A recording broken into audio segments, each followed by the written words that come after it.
사랑해 주님 감사합니다. 2025년 8월 6일 수요일을 주관하신 하나님, 우리 주한이 주 아빠 박상민 저 신정남 또 하루를 지켜주시니 감사합니다.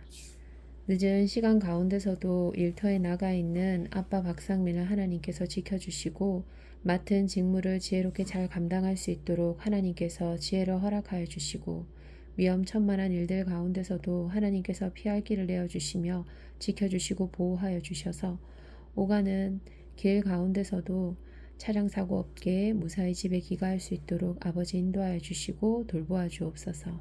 또한 우리 주한이 주 3학년 2학기, 6학년 2학기 과정을 방학 동안 예습할 수 있게 하여 주심도 감사합니다.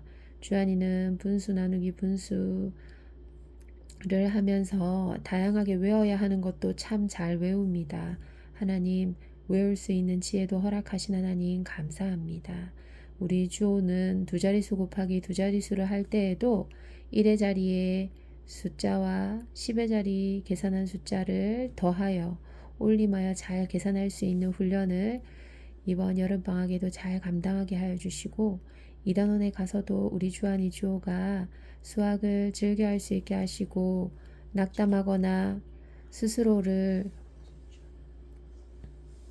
너무 자책하지 않고 즐겁게 공부할 수 있는 마음밭과 집중할 수 있는 능력들, 이해할 수 있는 능력들을 허락하여 주셔서 국어, 사회, 과학, 영어, 사회까지도 잘 감당할 수 있는 우리 주한이 주호가 되게 하여 주세요. 공부가 재미없다는 거 압니다. 하지만 우리 주한이 주호가 공부의 즐거움을 속속들이 깨칠 수 있는 하나님의 자녀가 되게 하나님께서 즐거움을 더 가미시켜 주시고 공부가 얼마나 중요한 것인지도 깨달아 알게 하여 주셔서 이 시기에 다른 것들에 눈 돌리기보다 우리가 어디에 집중해야 하는지를 알게 하여 주셔서 더욱이 하나님의 뜻을 잘 감당할 수 있는 훈련의 시간들의 유년 시절을 허락하여 주옵소서. 친정어머니 밤낮으로 일하는 중에도 심신이 지치지 않도록 지켜주시고 교육과정을 휴대폰으로 또 시간을 이수해야 하는 가운데 또 좋은 경로를 허락하여 주셔서 감당할 수 있는 은혜를 허락하여 주심도 감사합니다. 친정어머니 하나님, 너무 무리하게 일하는 중에 있사온데 그녀의 심신이 지치지 않도록 하나님께서 늘 건강 지켜주시고 먹는 것과 입는 것, 자는 것까지도 하나님께서 은혜 내려주셔서 부족함이 없는 삶을 허락하여 주시고 자급자족할 수 있는 능력도 허락하여 주신 하나님 감사합니다. 하나님, 또 저도 이직을 하게 될 때에 그 모든 것들도 하나님께서 주관하여 주셔서 제가 우울감에 빠지지 않도록 잘 감당할 수 있는 은혜를 허락하여 주시고 이 시간들을 소중하고 귀하게 하나님 잘 감당할 수 있도록 인도하여 주세요. 불안해하거나 우울해하지 않고 하나님이 무엇을 말씀하시고자 하시는지를 더욱이 깊이 있게 묵상하며 저에게 합당한 일을 허락하여 주옵소서. 또한 이 시간 하루를 마무리하는 중에도 하나님의 말씀을 듣게 하여 주시고 또한 지혜를 사모할 수 있는 마음밭도 허락하여 주셔서 우리 주한이 주호와 제 마음에 더욱이 하나님의 사랑과 지혜가 쌓일 수 있도록 하여 주시고 하나님이 이 땅에 보내주신 예수 그리스도의 마음으로 살아갈 수 있도록 그 마음을 헤아릴 수 있는 주의 자녀 되게 하여 주시고 우리 가정의 화목도 하나님 허락하여 주셔서 더욱이 하나님 보시기에 미쁘고 아름다운 가정, 아름다운 우리 주한이 주호 어여쁜 아이들 되게 하여 주세요. 주호가 요즘 배가 아프다고 합니다. 하나님, 배가 아픈 원인을 잘 알아서 아프지 않게 건강도 잘 관리할 수 있게 하시고 우리 주한이는 지금 아토피로 인하여서 피부 질환이 많이 퍼져 있습니다. 이것을 또 잘 감당할 수 있도록 하나님 치료의 손길과 지혜를 허락하여 주옵소서. 감사를 드리며 예수님 이름으로 기도드렸습니다. 아멘. 성경 이야기 삼손과 드릴라. 사사기 16장 말씀. 삼손이 계속해서 이스라엘의 사사로 일하고 있을 때였어요. 삼손은 기드온과는 달랐지요. 언제나 혼자서 블레셋 민족과 싸웠거든요. 그러나 다른 이스라엘 사람들은 감히 블레셋 사람들에 맞서 싸우려고 하지 않았어요. 하지만 삼손은 블레셋 사람들을 겁내지 않았어요. 힘이 정말 셌거든요. 하나님께서 삼손에게 특별히 센 힘을 주셨답니다. 어느 날 삼손은 다시 블레셋 사람들이 사는 마을에 갔어요. 그리고 그곳에서 예쁜 여자를 보았지요. 그 예쁜 여자의 이름은 들릴라였어요. 삼손은 자꾸 그 여자를 만나러 갔어요. 삼손이 또다시 어리석은 일을 시작한 거죠. 블레셋 여자가 아니라 이스라엘 여자와 결혼해야 한다는 것을 벌써 잊었나 봐요. 삼손은 들릴라를 정말로 사랑했어요. 하지만 들릴라는 삼손을 사랑하지 않았어요. 삼손을 사랑하는 것처럼 보였지만 진심은 아니었어요. 하루는 그 마을에 사는 블레셋 남자들이 들릴라를 찾아와 이렇게 말했어요. 들릴라, 삼손은 아주 많이 사랑하는 척 하도록 해. 그래서 삼손의 그 큰 힘이 어디에 나오는지 알아내거라. 삼손의 비밀을 알아내서 우리에게 알려주기만 하면 그 보답으로 돈을 많이 줄 테니까 말이야. 그래서 들릴라는 삼손의 비밀을 알아내려고 삼손에게 물었죠.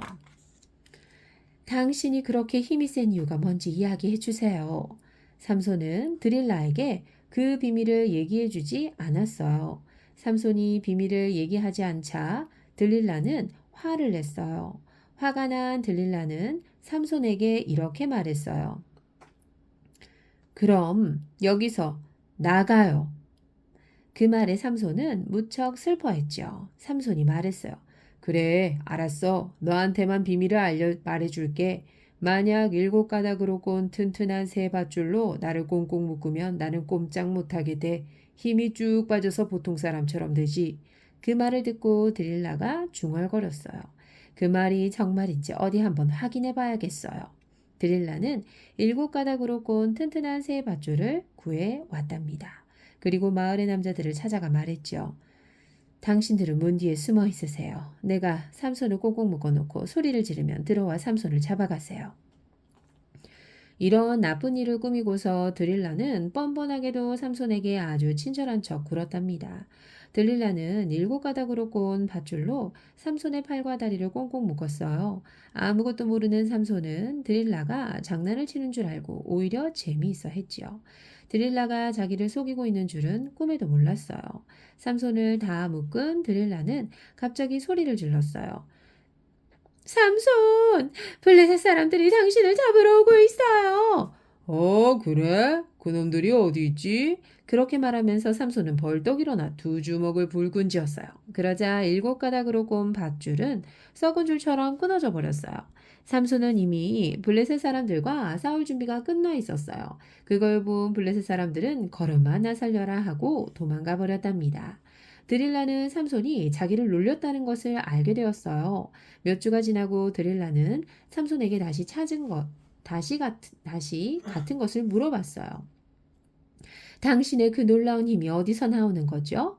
이번에는 거짓말하지 말고 똑바로 가르쳐 주세요. 삼손은 그 비밀을 말해주고 싶지 않았어요. 그러자 드릴라가 또다시 화를 내는 거예요. 드릴라가 말했죠. 당신은 나를 사랑하지 않아요. 여기서 당장 나가버려요. 드릴라의 방 한쪽 구석에는 옷감을 자는 배틀이 있었어요. 배틀은 아주 크고 무거운 물건인데 많은 실이 걸려 있었어요. 드릴라는 배틀에 앉아 예쁜 옷감을 자곤 했죠. 삼손은 생각했어요. 이번에는 뭐라고 들러댈까? 지난번에는 밧줄이라고 했는데 이번엔 뭐라고 하지? 궁리를 하던 삼손이 드릴라에게 이렇게 말했어요. 내 머리카락을 저 배틀에 있는 실과 함께 섞어 짠 천을 짜면 내 힘은 사라지지.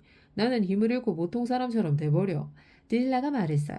그 말을 믿고 한번 시험해봐도 되나요? 드릴라는 삼손의 멋지고 긴 머리카락을 배틀에 넣고 실과 함께 엮었답니다. 그리고 그 끝에는 무거운 물건도 하나 매달아 두었어요. 이제 삼손의 머리는 배틀에 완전히 묶인 상태가 되었죠. 드릴라가 그때 다시 소리쳤어요. 삼손! 블레셋 사람들이 당신을 잡으러 왔어요. 순식간에 삼손은 자리에서 일어났어요. 삼손의 머리끝에는 무거운 배틀이 대롱대롱 매달려 있었죠. 하지만 삼손은 그런 것에 전혀 신경을 쓰지 않고 블레셋 사람들과 싸울 준비를 했어요. 또 실패야! 화가 난 드릴라가 속으로 생각했지요. 얼마 후 드릴라는 또다시 삼손이 귀찮을 정도로 힘의 비밀을 알려달라고 졸랐어요. 삼손이 그 비밀을 알려주지 않겠다고 하자 드릴라는 삼손을 당장 쫓아내 버렸어요. 삼손은 너무 슬펐어요. 드릴라 없이는 하루도 살 수 없을 것 같았거든요. 삼손은 자기가 블레셋 여자와 함께 있는 것을 하나님께서 싫어하신다는 것을 완전히 잊고 있었어요. 삼손은 하나님의 말씀을 듣지 않았어요. 대신 예쁜 드릴라만 생각했죠. 항상 드릴라와 같이 있으면 좋겠다고 생각했어요. 그래서 결국 삼손은 드릴라에게 자신의 비밀을 말해버리고 말았어요. 삼손이 말했죠. 어, 나에게 있는 이 놀라운 힘은 하나님께서 주신 거야. 하나님께서는 내게 머리카락을 절대로 자르지 말라고 하셨지. 만약 내 머리카락을 짧게 잘라버리면 나는 힘을 잃을 거야. 이번에는 거짓말이 아니라는 것을 드릴라도 눈치를 챌 수 있었죠. 드릴라는 마을 남자들에게 이렇게 말했어요. 이제야 삼손이 가진 힘의 비밀을 알게 되었어. 삼손의 힘은 바로 그 긴 머리카락에서 나와. 오늘 밤 삼손이 우리 집에 와서 잘 때 그의 머리카락을 짧게 잘라버리세요. 그러면 삼손은 절대 힘을 쓰지 못할 거예요. 오늘 밤에는 정말 삼손을 잡을 수 있을 거예요. 그리고 내게 줄 돈을 잊지 말고 두둑이 챙겨오세요. 내게 돈을 많이 주겠다고 약속했죠? 그날 밤 삼손이 잠이 들었을 때 한 남자가 커다란 가위를 들고 삼손이 자는 방으로 살금살금 들어갔어요. 그리고 삼손의 긴 머리카락을 싹둑싹둑 잘라버렸죠. 삼손은 아무것도 모르고 계속 잠을 자고 있었어요. 그때 드릴라가 소리쳤어요. 삼손! 블레셋 사람들이 당신을 잡으러 왔어요. 삼손은 자리에서 벌떡 일어났죠. 이번에는 블레셋 사람들과 싸우려고 했단 말이죠. 그러나 불쌍한 삼손은 이제 힘이 없어져 버렸어요. 블레셋 사람들이 삼손을 붙잡았죠. 그리고 자기들 마음대로 끌고 가 감옥 안에 가두었어요. 블레셋 사람들은 삼손을 장님으로 만들어 버렸어요.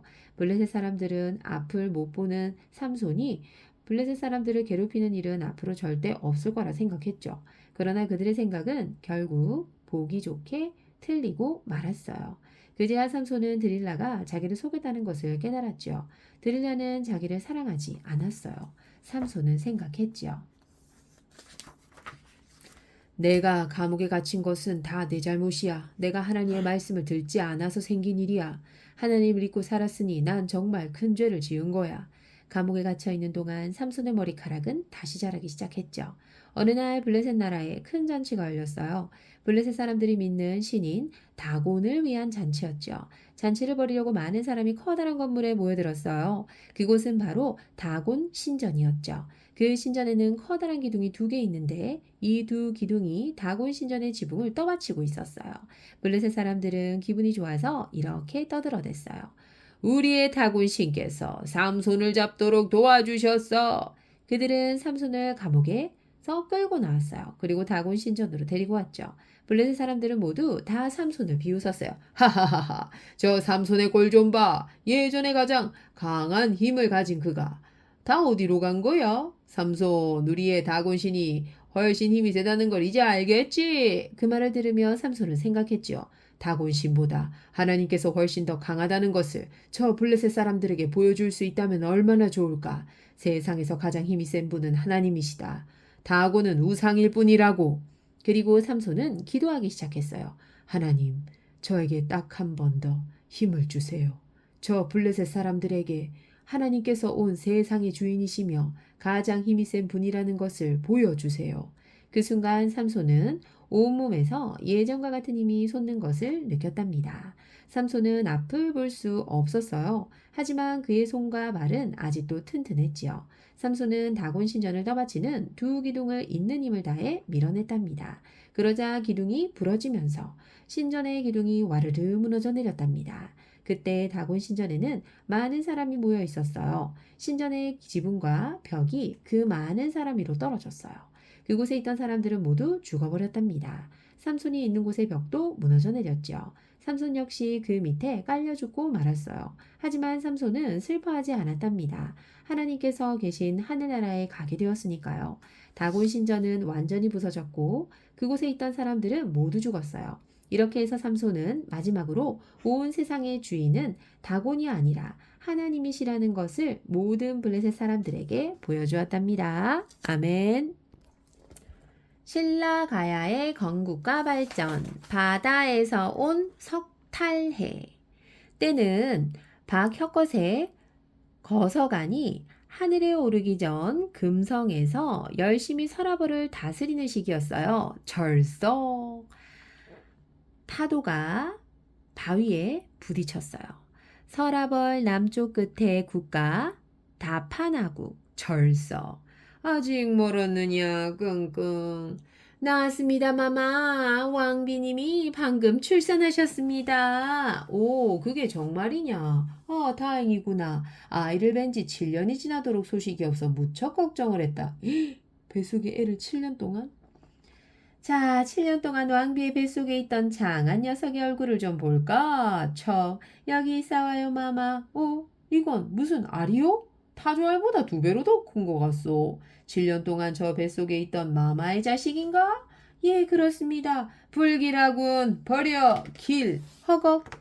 그러나 왕비는 차마 알을 버릴 수 없어 비단으로 싸서 보물과 함께 궤에 넣은 뒤 배에 실어 바다로 보냈어요. 무정한 대왕 잘 가렴네 알아. 그런데 주르르르르 바다에서 청룡이 나오는 거예요. 허걱. 바닷속에서 난데없이 튀어나온 바다해, 용룡, 해룡이 앞장서서 길을 안내하는 거였어요. 이쪽으로.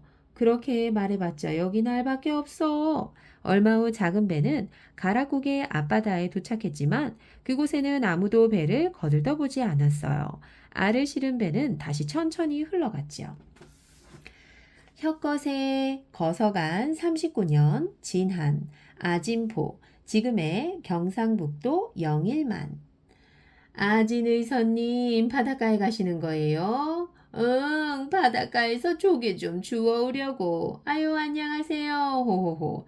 아이고, 그놈의 날씨 좋기도 하구먼. 항상 이렇게 맑으면 얼마나 좋수, 응?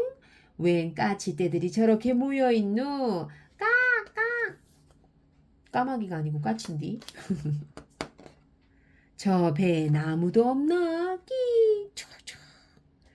영차, 아무도 없수? 이보시오. 거참 사람은 없고 웬 괴짝만 하나 있는 배야? 근데 이놈의 괴짝이 왜 이리 안 열리누? 에이, 영차, 부들부들드들. 아이고 허리야. 거기 고기 잡는 젊은이 나 좀 잠깐 도와줘. 아진의선 할머니 아니세요? 그려 이쪽으로 와봐. 아진의선이 사람들의 도움을 받아 괴짝을 열어보니 그 속에는 금은보화와 알껍질과 함께 잘생긴 사내아이가 방긋 웃고 있었어요. 캬하하!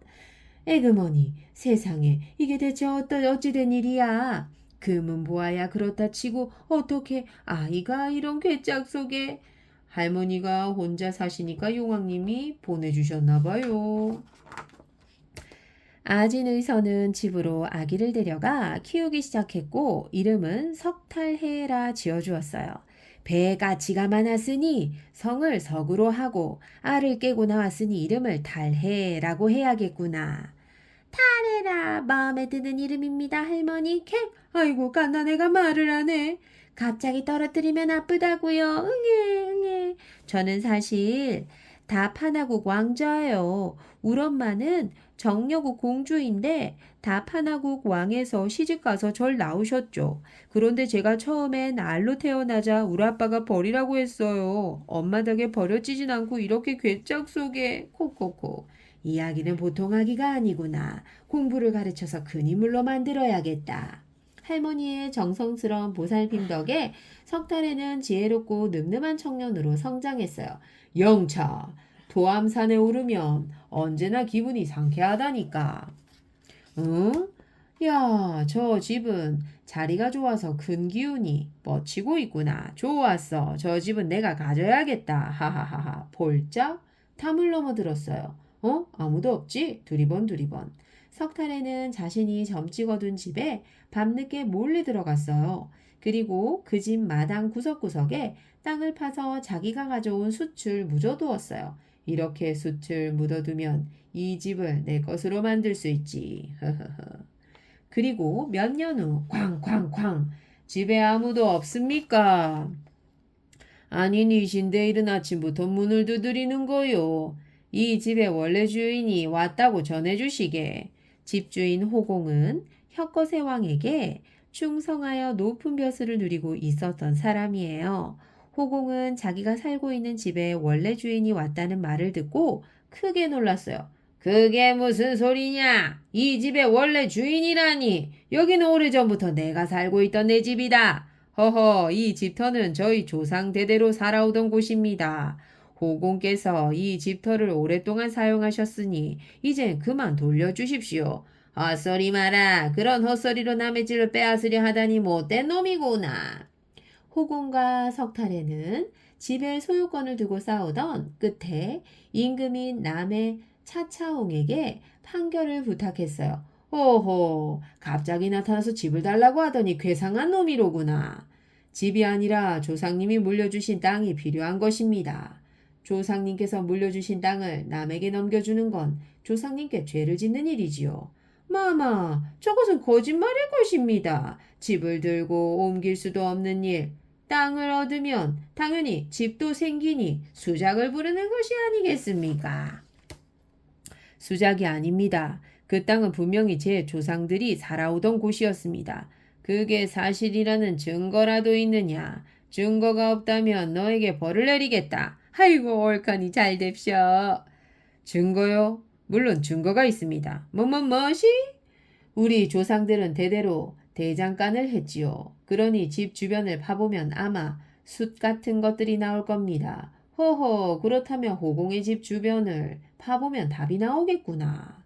남의 차차홍의 명령으로 사람들이 호공의 집 주변을 파헤쳐 보니 몇 년 전에 석탈해가 묻어놓았던 숯들이 나왔어요. 오, 그래. 마마, 땅을 파보니 정말로 오래된 숯들이 있습니다. 오, 여기도 있습니다. 호호. 석탈의 말대로 땅속에 숯이 있다고 하오. 그런가 봅니다. 호공은 당장 이사를 가라. 예? 아이고, 주르르르. 후후, 이렇게 터가 좋은 집을 얻었으니 앞으로 운수대통하겠구나. 하지만 나의 재주를 남의 것을 빼앗는 데 사용하는 것은 옳지 않은 일이야. 이미 뺏어놓고 뭘.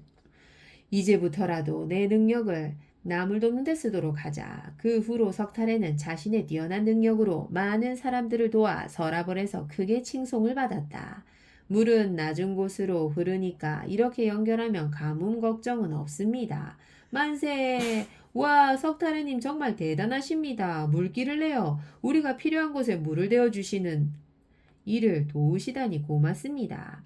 그때는 내가 몹쓸 짓을 했소. 늦기는 했으나 이제라도 그 집을 돌려주리다. 뉘우치신 것만으로도 충분하옵니다. 이미 제게 새 집이 있으니 다른 신하에게 베푸시지요. 먼 훗날 석탈에는 임금이 되었을 때 호공에게 사과하고 집을 다시 돌려주었으나 호공은 받지 않았어요. 남해 차차홍. 신라의 제2대 임금인 남해왕은 시조 박혁거세의 맏아들로서 흔히 남해 차차홍으로 불려요. 왕이 오른 후 시조의 능을 쌓고 석탈해를 사위로 맞아 대보, 재상으로 삼고 나란 일을 맡겼어요. 신라는 초기에는 박, 석, 김 이렇게 세 부족이 연맹하여 왕을 선출하되 박, 석, 김의 세 성이 번갈아가며 왕이 올랐으나 제17대 내물왕 때부터는 김씨에 의한 왕위 계승권이 확립되었어요. 바다에 버려진 왕자 탈해 이사금. 신라의 제4대 임금인 탈해왕의 원래 호칭은 탈해 이사금이며 성이 석씨로서 석탈해라고 불리죠. 그는 다파나국의 왕과 여인국 왕녀 사이에 알로 태어났는데 왕이 이를 불길하게 여긴 나머지 신하를 시켜 왕을 바다에 내다버리라고 했어요.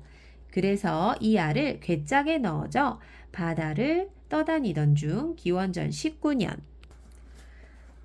박혁거세 39대 아진포에서 한 노인에게 발견되었어요. 괴짝 속에서 나온 것이 탈해왕이에요. 석탈해왕이 태어난 유허 경상북도 경주시에 있어요. 대릉원 크고 작은 20여 기에 신라 고분이 남아있어요. 서기 8년 남해왕 5회 남해왕의 사위가 되고 10년엔 대보에 올라 국정을 맡아보았으며 57년 유리왕이 죽자 왕위를 물려받았어요. 즉위 후에 일본과 화친하고 백제를 자주 공격했으며 65년 시림에서 김알지를 얻어 시림을 계림이라고 바꾸고 나라 이름도 계림이라고 했어요. 지증왕 때 왕이라는 호칭을 쓰기 시작했대요. 신라 이사금의 여러 가지 호칭. 왕이란 원래 중국식 호칭이에요. 신라에서는 처음엔 왕 대신에 거서간이란 이름을 썼고요. 그 다음은 차차웅을 썼고요. 그 다음은 이사금이라는 호칭을 썼고, 다음은 마립간이라는 호칭을 왕이라는 호칭 대신 사용했어요. 거서간은 진안에서 쓰던 말로 밝은 태양이라는 뜻이며 임금 또는 기부인을 가리켰어요. 차차옹은 무당이란 뜻이에요. 당시 무당은 제사장을 겸했으므로 왕이라 할 수 있지요. 이사금은 나이 많은 사람, 연장자라는 뜻이에요. 남해왕의 아들 유리와 사위인 탈해가 서로 왕위를 양보하다가 떡을 깨물어 이자국이 많이 난 유리가 먼저 왕이 되었다고 해요. 그러니까 임금이라는 호칭도 이사금, 그러니까 입금에서 비롯된 말이죠. 그리고 마립간이라는 호칭은 우두머리라는 뜻으로 한문식으로 표현하면 폐하, 전하와 같은 호칭이었으며 훗날 윗사람을 부를 때 누구누구 마님 하는 것은 바로 여기에서 유래되었다고 해요. 신라에서 거서간으로 불리던 임금은 시조인 박혁거세이고 차차웅으로 불린 임금은 제2대 남해왕이에요. 제3대 유리왕부터 제16대 흘해왕까지는 이사금으로 불렸고 제17대 내물왕부터 제22대 지증왕까지는 마립간으로 불렸어요. 그러나 지증왕은 나라 이름을 사로국에서 신라로 바꾸면서 마립간 대신 왕이라는 호칭을 쓰도록 했대요. 15소년 표류기 14번째 이야기. 마지막 기승을 부리는 추위, 수레, 다시 돌아온 봄, 서비스와 타조, 북부 원정을 위한 준비, 땅굴, 정지강, 동물들과 식물들, 가족 호수의 끝, 모래사막. 좋은 계절이 다가옴에 따라 소년들은 길고 지루한 겨울 동안 세워놓았던 계획들 중 몇 가지를 실행할 수 있게 됐어요. 동쪽으로는 섬에 인접한 육지가 전혀 없다는 것이 명백했죠. 북쪽, 남쪽, 서쪽도 마찬가지라면 이 섬은 군도의 일부거나 혹은 태평양에 있는 제도의 하나가 아닐까 해요. 프랑스와 보도행의 지도에 의하면 그렇지는 않은 것 같았죠. 그렇다고 해도 북은 해역에 육지가 있을 수도 있었어요. 프랑스인 조난자는 만안경이나 작은 쌍안경도 없었고 오클랜드 언덕 꼭대기에서 볼 수 있는 거리는 고작 몇 킬로미터가 되지 않았기 때문에 육지를 보지 못했을지도 모르죠. 먼 바다를 관측하기에 보다 좋은 장비를 갖추고 있는 소년들은 티게트루엥호의 생존자가 볼 수 없었던 것을 발견할 수도 있지 않을까 했어요. 체험원 섬은 프렌치 동굴 동쪽에서 그 중심부까지 약 20km가 넘지 않았어요. 슬루기만 반대편에 초승달 모양으로 파인 연안 지대는 그쪽 방향으로 조금 더 확인해 볼 필요가 있었어요. 그러나 섬의 여러 지점들을 직접 가보기에 앞서 오클랜드 언덕, 가족 호수, 덧숲 사이에 있는 지역을 탐색하는 것이 문제였어요. 그곳에는 과연 어떤 자원들이 있을까? 이용할 수 있는 나무나 감목들은 풍부할까? 그것을 알아보기 위해 원정을 가자는 결정이 내려졌고 11월 초순으로 날짜가 정해졌어요.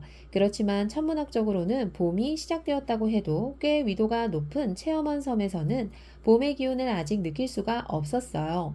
9월과 10월 중순까지는 상당히 날씨가 나빴어요. 그렇게 심한 추위가 계속 몰아닥치긴 했어도 바람의 방향이 수시로 바뀌었기 때문에 오래 지속되지는 않았어요. 춘분 기간에는 슬루기호를 태평양으로 밀어냈던 것과 같이 유례없는 강한 바람이 불었어요. 거칠 것이 없는 남늪 지역으로 휩쓸며 남풍이 얼음처럼 차가운 남극해의 추위를 몰고 올 때면 더욱 강해진 바람 때문에 오클랜드 언덕 전체가 몸을 떠는 듯 했죠. 그 바람이 프렌치 동굴 안으로 들이닥치지 않도록 문을 닫아거는 일은 힘든 일이었어요. 저장실로 난 문을 뚫고 복도를 지나 홀 내부까지 수십 차례나 바람이 들이닥치곤 했죠. 이럴 때면 영하 30도까지 수은주가 내려갔던 혹한기보다 더 고통스러웠어요. 바람뿐만 아니라 비와 서리와도 맞서 싸워야만 했죠. 설상가상으로 바람을 덜 받은 지역으로 숨을 곳을 찾아간 듯 새들도 사라져 버렸고 호수 주변으로 요동치는 물살에 놀란 듯 물고기들도 사라져 버리고 말았어요. 그렇지만 프렌치 동굴에서 한가하게 놀고 있지만은 않았어요. 이제는 땅이 단단하게 굳은 눈으로 덮여 있지 않아 식탁을 수레로 사용할 수 있었어요. 그래서 백스터는 무거운 물건들을 나를 수 있는 기구를 만드는 방법을 궁리했죠. 그는 스쿠너에서 닷줄을 끌어올리던 도르래의 똑같은 바퀴 두 개를 사용해야겠다고 생각했어요. 전문가였다면 쉽사리 할 수 있었겠지만 백스터는 수없이 시행착오를 거쳐야만 했죠. 바퀴에 톱니가 있었기 때문에 처음에는 톱니를 없애버리려고 했는데 쉽지가 않았어요. 그래서 백스터는 나무 조각들을 끼워 넣어 톱니 사이를 촘촘히 막고 그 둘레에 가는 철판으로 띠를 둘렀어요. 그리고 바퀴 두 개를 세막대로 연결하고 그 굴대 위에 튼튼한 받침대를 댔어요. 이렇게 수레가 탄생했죠. 비록 불안전한 것이긴 하지만 그 상태로도 큰일을 해낼 것이고 또 실제로 해냈어요. 말이나 노새에 나귀가 없었기 때문에 그 섬에서 가장 힘센 소년들이 그 수레라고 하는 것을 끌어야만 했죠. 아, 네 발 달린 짐승을 잡아 수레 끄는 일을 훈련시킬 수만 있다면 얼마나 피로가 줄어들까. 흔적이 발견된 맹수들을 빼고 왜 이 체험한 섬에는 수레를 끌 수 있는 초식 동물보다 날짐승이 더 많단 말인가요? 게다가 서비스가 키우는 타조를 보건대 설령 그런 짐승이 있다 해도 가축이 하는 일을 하리라고 기대할 수 있을까요? 사실 타조는 야성을 전혀 버리지 않고 있었어요. 가까이 가기만 하면 부리와 발로 공격을 해대고 또 묶어놓은 줄을 끊으려고 애를 썼죠. 줄이 끊어지기만 하면 곧장 덧숲으로 도망쳐 버릴 것이죠. 그렇지만 서비스는 낙담하지 않았어요. 그리고 스위스의 로빈슨 가족에 나오는 잭 선장이 자기 타조에게 붙인 것과 같은 브라우즈 윈드라는 이름을 지어주었어요. 다루기 힘든 짐승을 길들인다는 자부심이 대단하긴 했지만 아무리 잘해주어도 또 심하게 다루어도 전혀 효과가 없었어요. 그렇지만 잭은 자기 타조를 준마로 만드는 데 성공했단 말이야. 실증도 나지 않는지 읽고 또 읽은 와이스의 소설을 근거로 대하면서 서비스는 그렇게 말했어요. 맞는 말이야. 그렇지만 서비스, 너의 영혼과 너 사이에는 그 타조와 너의 타조만큼의 차이가 있어. 고든이 대꾸했어요. 그게 뭔데 고든? 상상과 현실의 차이랄까? 상관없어. 끝까지 해보겠어. 말을 듣지 않으면 저 녀석은 재미없을 거야. 그래. 장담하건대 저 녀석이 네 말에 따르기보다는 내 말에 대꾸하는 소리를 듣는 게 더 빠르겠다. 친구들의 놀림에도 서비스는 날씨만 괜찮아지면 타조를 타겠노라 마음먹었어요. 그래서 항상 자기 상상 속의 영웅을 따라 하듯 도추로 쓰였던 천으로 타조에게 입힐 마구를 만들었고 눈가리가 달린 두건도 만들었어요. 잭 선장은 오른쪽 또는 왼쪽에 눈가리개를 내리면서 자기 타조를 마음대로 움직이지 않았던가요? 그렇다면 서비스가 그를 본떠 그렇게 하지 말라는 법도 없지 않은가요? 서비스는 밧줄로 고삐를 만들어서 타조 목에 씌우는데 성공하기까지 했어요. 타조야 그런 장신구가 없었더라면 훨씬 편했겠지만 말이에요. 그렇지만 두건을 머리에 씌우는 일은 불가능했어요. 프렌치 동굴을 보다 살기 편하게 만드는 수리 작업을 하며 그렇게 하루하루가 흘러갔어요. 그것이 공부해야 하는 시간도 전혀 빼먹었지 않으면서 바깥에서 지낼 수 없는 시간을 보내는 가장 좋은 방법이었죠. 한편 춘분도 이제 다 지나가고 있었어요. 태양은 다시 힘을 되찾기 시작했고 하늘도 다시 평온해지고 있었어요. 관목과 나무들은 대지의 열기를 받아 다시 푸르게 우거질 채비를 갖추었죠. 이제는 여러 날 동안 프렌치 동굴을 떠나 있어도 되었어요. 따뜻한 옷, 두꺼운 바지, 양모 스웨터와 외투는 탈탈 털어서 수선하고 개고 고든이 꼬리표를 달아 괴짝 속에 차곡차곡 넣어두었어요. 어린 식민지 개척자들은 좀 더 가벼운 옷으로 편하게 갈아입고서 아름다운 계절이 돌아오는 것을 기쁜 마음으로 반겼어요. 게다가 그들에겐 버릴 수 없는 희망과 즉 그들의 처지를 바꿀 수 있는 무엇인가를 발견할 수 있으리라는 희망이 있었어요. 여름 동안 어쩌면 이 해역을 지나가는 배가 있을지도 모르는 일이죠. 그리고 체험원 섬이 보이는 근처를 지나가다가 오클랜드 언덕 꼭대기에 나부기는 깃발을 보고서 섬에 상륙하지 말라는 법도 없지 않겠어요? 10월 후반에는 프렌치 동굴 3km 반경 이내에서 여러 차례 원정을 시도했어요. 사냥하는 아이들만 그 원정에 참여했어요. 항상 하던 일이었지만 그래도 고든의 충고에 따라 화약과 납, 탄환을 많이 아껴야만 했어요. 웰콕스는 올가미를 놓아서 메추리와 기러기 몇 쌍 그리고 남아메리카 들쥐처럼 생긴 야생 토끼들을 잡기도 했어요. 낮에는 종종 덫이 놓인 곳을 둘러보았죠.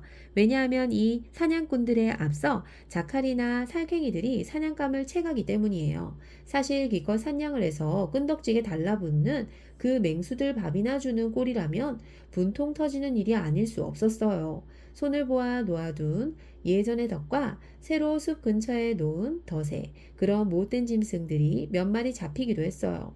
그리고 다른 맹수들의 흔적도 발견되었지만 항상 경계를 게을리지 않았기 때문에 공격을 받지는 않았어요. 도니펀 역시 총으로 자그마한 멧돼지 몇 마리와 사슴 몇 마리를 잡았는데 고기가 무척 맛있었어요. 서비스가 타조 길들이는 데에 별로 성과가 없었기 때문에 타조를 잡지 못하는 것에 대해서는 아무도 아쉬워하지 않았어요. 26일 아침 끈덕진 서비스는 마침내 타조를 타보고자 했어요. 서비스는 고생 끝에 간신히 타조에게 마구를 씌웠어요. 모두 운동장에 나와 그 흥미로운 실험을 구경했죠. 꼬마들은 부러움과 불안감이 뒤섞인 감정으로 자신들의 친구를 바라보고 있었어요. 하지만 최후의 순간에는 서비스에게 안장 뒤에 태워달라고 하기를 망설였어요. 큰 아이들은 어깨만 으쓱했고 고든은 위험해 보이는 시도를 하려는 서비스를 말리고 싶었지만 서비스가 고집을 부려 결국 하자는 대로 내버려두기로 했어요. 두건에 달린 눈가리개로 눈을 가린 타조를 가넷과 백스터가 붙잡고 있는 동안 서비스는 여러 번 시도한 끝에 마침내 타조 등에 올라탈 수 있었어요. 그리고 약간 불안한 목소리로 나! 하고 소리쳤어요. 앞을 못 보는 타조는 처음에는 꼼짝 않고 양다리로 몸통을 꽉 쥐고 있는 서비스를 그대로 태우고 있었어요. 그렇지만 고삐로도 사용하는 줄로 눈가리개를 벗기자마자 펄쩍 뛰더니 숲을 향해 달려갔어요. 서비스는 이제 화살처럼 빨리 달려가는 힘센 동물을 다스릴 수가 없었어요. 다시 눈을 가려 세워보려고 해도 아무 소용이 없었어요. 타조는 고갯짓 한 번으로 서비스가 두 손으로 붙잡고 있던 두건을 벗었고 두건은 목으로 흘러내렸어요. 타조는 힘차게 요동쳐서 그 변변치 못한 기사를 떨어뜨렸죠. 서비스는 타조가 막 덧숲 나무 아래로 사라지는 순간 땅에 떨어졌어요. 친구들이 달려왔죠. 서비스 곁으로 왔을 때에 이미 타조는 눈에서 보이지 않았어요. 다행히도 서비스는 푹신한 풀 위에 떨어져서 아무 고통도 느끼지 않았어요. 멍청한 짐승 같으니라고. 멍청한 녀석. 저놈을 다시 잡아야 하는데. 서비스는 정신없이 소리쳤어요. 다시 못 잡을 거야. 친구를 놀리기 좋아하는 도니펀이 대꾸했죠. 확실히 내 친구 잭이 너보다는 더 나은 조련사야. 외부도 끼어들었죠. 아직 길이 다 안 들어서 그래. 서비스가 대답했어요. 그건 안 될 거야. 너무 속상해하지 마, 서비스. 저 짐승은 너가 아무리 노력해도 소용없어. 그리고 와이스의 소설에서 배울 게 있고 버릴 게 있다는 걸 잊지 마. 고든이 달랬어요. 그리하여 그 모험은 끝이 났고 어린 꼬마들은 타조를 타보지 못한 것을 전혀 아쉬워하지 않았어요. 11월 초순 날씨가 좋아서 얼마 동안 원정을 나갈 수 있었어요. 원정의 목적은 가족 호수에서 북쪽 곳까지 서쪽 호수 주변을 확인하는 것이죠. 하늘은 맑았고 기온도 썩 견딜만 했기 때문에 몇 날 밤을 야외에서 보낸다고 해도 아무 무리가 없었어요. 결국 원정 채비가 갖추어졌죠. 이번 원정에도 식민지 섬의 사냥꾼들이 참여하기로 했고 고든도 함께 가는 것이 좋겠다고 판단했죠. 프렌치 동굴에 남은 아이들은 브리앙과 가넷이 돌보기로 했어요. 나중에 봄이 다 가기 전에 브리앙은 보트를 타고 호수 가장자리를 따라가거나 혹은 호수를 가로질러 그 안쪽을 탐사하는 원정대에 나설 것이죠. 왜냐하면 지도를 보면 호수의 길이가 프렌치 동굴 위로 6 내지 8km밖에 되지 않기 때문이죠. 일이 그렇게 결정되자 11월 5일 아침 일찍 고든, 도니번, 덱스터, 웰콕스 웨브 크로스 서비스는 친구들에게 작별 인사를 하고 길을 떠났어요.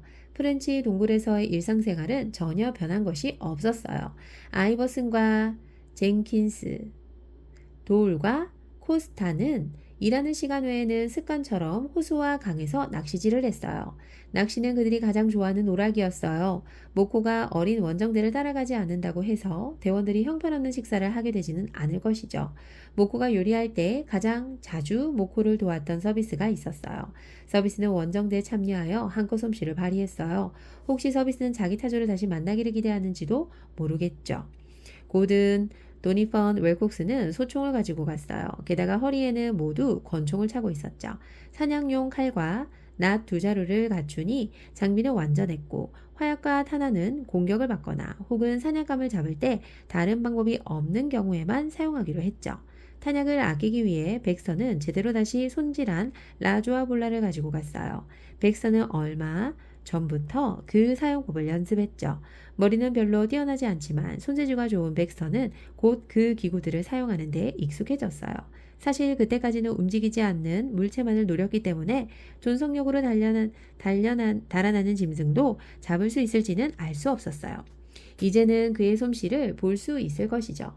고든은 또한 고무보트를 가져가기로 했어요. 그 고무보트는 접으면 가방 크기만 하고 무게도 4.5kg 정도밖에 되지 않아 가지고 다니기가 무척 편리했어요. 지도에는 호수에서 갈라져 나온 지류가 2개 표시되어 있었는데 만일 그곳을 걸어서 건널 수가 없다면 고무보트가 도움이 될 것이죠. 고든은 보도형의 지도를 한부 베껴서 가지고 다니며 목적지를 찾거나 위치를 확인했어요.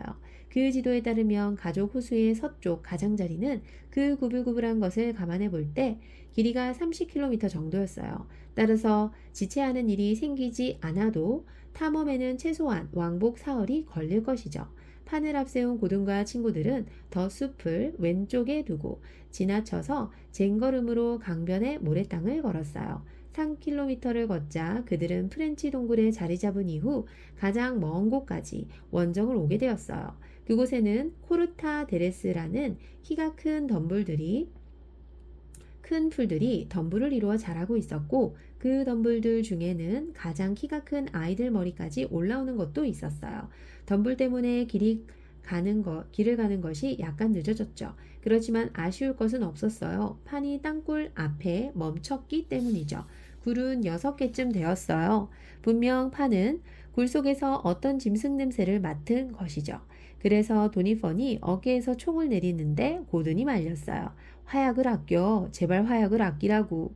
고든, 우리 점심거리가 저 안에 있을지 누가 알아? 젊은 사냥꾼 도니펀이 대꾸했죠.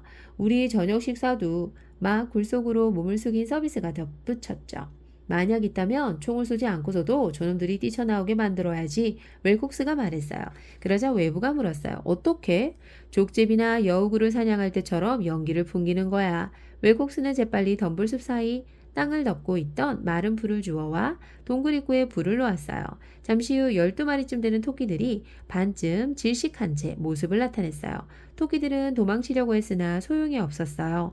녀석들은 아르헨티나 토끼로 서비스와 외부가 손도끼로 몇 쌍을 때려잡았고 파는 목을 물어 3마리를 잡았어요. 구워 먹으면 맛있겠는데? 고든이 말했어요. 그러자 주방장 역할을 톡톡히 하고 싶어 안달이 난 서비스가 말했어요. 그건 내가 할게. 원한다면 지금 당장.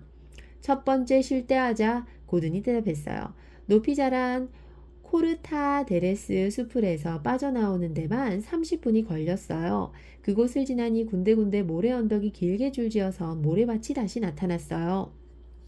그곳에서 바라보니 오클랜드 언덕의 뒤편이 벌써 거의 3km 정도 서쪽으로 멀리 물러나 있었죠. 프렌치 동굴에서 술루기만까지 비스듬히 서 있는 절벽의 방향으로 그것을 확인할 수 있었어요. 섬의 그쪽은 호수를 발견한 첫 번째 원정에서 브리안과 친구들이 지나갔던 울창한 숲에 파묻혀 있었고 두 개울이라고 이름을 붙인 개울이 그 숲을 지나고 있었어요. 지도에 표시된 대로 그 개울은 호수 쪽으로 흐르고 있었어요. 오전 11시경 출발하여 10km를 간 소년들은 그 개울 하류에 도착했어요. 그곳 우산 모양으로 생긴 커다란 소나무 아래에서 아이들은 걸음을 멈췄어요. 그리고 두 개의 커다란 돌 사이에 마른 나무가지로 불을 피웠어요. 잠시 후 서비스가 털을 뽑고 내장을 제거한 토끼 2마리를 타닥타닥 소리를 내며 타는 불길을 굽고 있었어요. 판이 물가에 쪼그리고 앉아 고기 굽는 맛있는 냄새를 맡고 있는 동안 서비스는 고기가 알맞게 익도록 호챙이를 돌리고 있었어요. 모두 서비스의 첫 번째 요리 실습에 대해 별다른 불평이 없이 맛있게 식사를 했어요. 산토끼 고기로 충분했기 때문에 빵 대신 먹는 비스킷 외에는 자루 속에 넣어온 식량에 손을 댈 필요가 없었어요. 그리하여 식량을 더욱 아낄 수 있었죠. 토끼가 먹은 향긋한 풀향기가 더해져 훨씬 맛있는 고기가 많이 있었기 때문이죠. 식사를 마치고 일행은 개울을 건넜어요. 걸어서 건널 수 있었으므로 고무보트를 사용하지 않아도 되었죠. 보트를 타야 했다면 훨씬 시간이 많이 걸렸을 것이죠. 호수 주변이 점점 더 늪지로 변해갔기 때문에 일단은 숲 가장자리 쪽으로 다시 가야만 했어요. 걷기 편한 땅이 나오면 그때 다시 동쪽으로 방향을 잡으면 됐죠. 숲에는 여전히 같은 종류의 나무들이 잘 자라고 있었어요.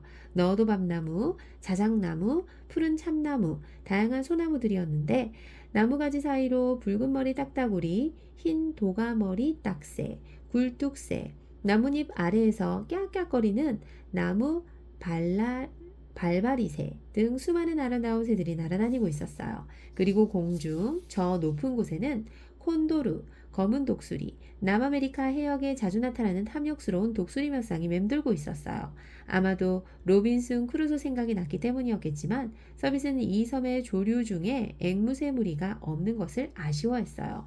비록 타조를 길들이는 데는 실패하고 말았지만 그 말 많은 새는 좀 더 온순하지 않을까 싶었던 모양이에요.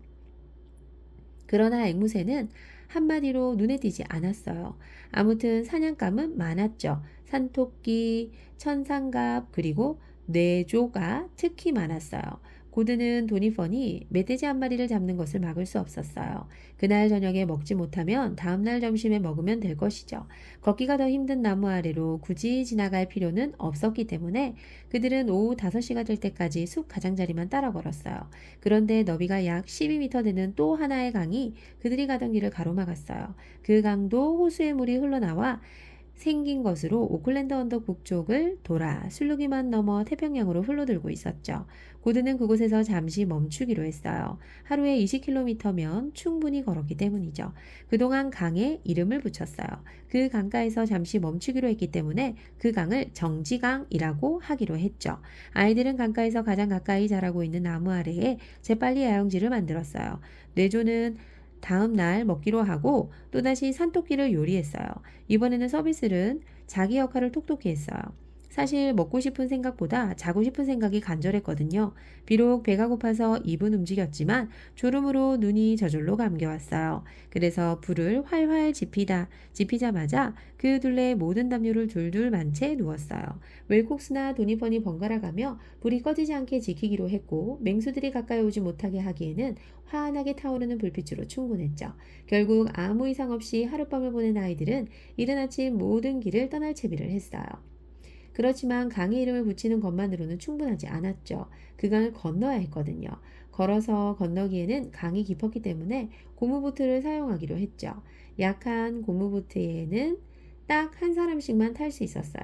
아이들이 모두 정지강을 건너려면 7번이나 왕복해야 했고 결국 1시간도 넘게 걸렸어요. 하지만 고무보트 덕분에 식량과 탄약을 물에 적시지 않고도 건널 수 있었으니 시간이야 중요한 문제가 아니었어요. 파는 몸을 적시는 것을 두려워하지 않았기 때문에 물에 뛰어들어 몇 번 첨벙거리며 헤엄을 쳐서 강을 건넜어요. 이제 땅은 질척거리지 않았죠. 고든이 호숫가로 되돌아갈 수 있도록 비스듬히 방향을 잡은 덕에 10시가 되기 전에 호숫가에 도착할 수 있었죠. 멧돼지고기 몇 점을 구워 식사를 마친 후 그들은 북쪽으로 방향을 잡았어요. 호수 끝에 거의 가까이 왔다는 어떠한 징조도 없었고 동쪽 수평선에는 여전히 하늘과 호수가 만나 둥근 선을 그리고 있었을 뿐이죠. 정오쯤 되었을 때 도니펀이 만안경으로 앞쪽을 바라보고 나서 외쳤어요. 호수 반대편이 저기야. 모두 그쪽을 바라보았어요. 물 건너편으로 몇 그루 나무 꼭대기가 보이기 시작했어요. 여기서 멈추지 말고 밤이 되기 전에 도착하도록 노력해보자. 고든이 말했어요. 그곳은 메마른 벌판이었고 긴 모래 언덕이 구불대며 늘어서 있고 군데군데 골풀과 갈대 덤불이 있는 벌판이 북쪽으로 끝이 보이지 않을 정도로 펼쳐져 있었어요. 체험원 섬의 북쪽에는 오직 광대한 모래밭밖에는 없는 것처럼 보였고 푸른 숲이 있는 섬 한가운데와는 정반대였어요. 그래서 고든은 이 지역에 모래사막이라는 딱 어울리는 이름을 붙였죠. 3시경 북동쪽으로 3km도 떨어지지 않은 곳에 둥그렇게 변해가는 호수 반대편이 그 모습을 드러냈어요.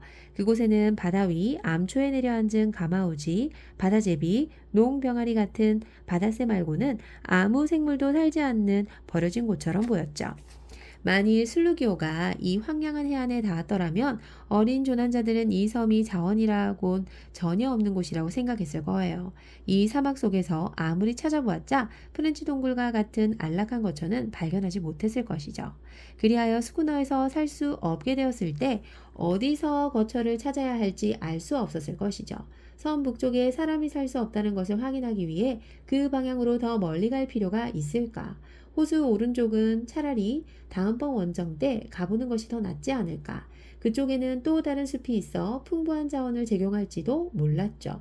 그래요. 아마 그러는 편이 더 나을 거예요. 그리고 체험원 섬이 아메리카 대륙 가까이 있다면 대륙은 분명 동쪽 해안 쪽에 있을 것이죠. 그렇지만 도니펀의 제안에 따라 분명히 그리 멀지 않은 호수 끝까지 가보기로 결정했어요. 호수 끝이 멀지 않다고 생각한 이유는 호수 양쪽 가장자리가 이루는 곡선이 점점 더 분명히 드러나고 있었기 때문이죠. 그리하여 마침내 그들은 호수 끝까지 갔고 어둠이 내리자 가족 호수 북쪽에 작은 만에 자리를 잡았어요.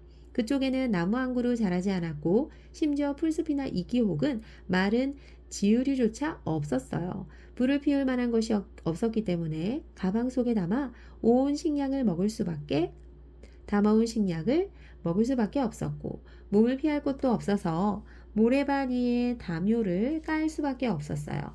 첫날 밤 모래사막의 침묵을 깨는 것은 아무것도 없었답니다.